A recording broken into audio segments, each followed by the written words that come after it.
Here follows instructions in union. Union here, as always in the scriptures of India, means union of the individual soul with the oversoul, of the personal consciousness with the divine.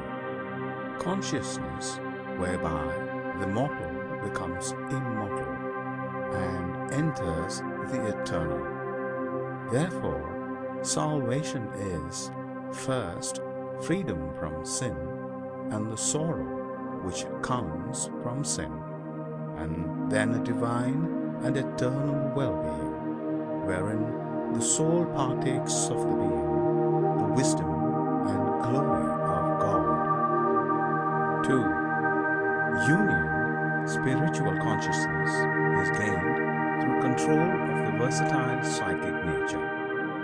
The goal is the full consciousness of the spiritual man, illuminated by the divine light. Nothing except the obdurate resistance of the psychic nature keeps us back from the goal. The psychical powers or spiritual powers run wild, perverted.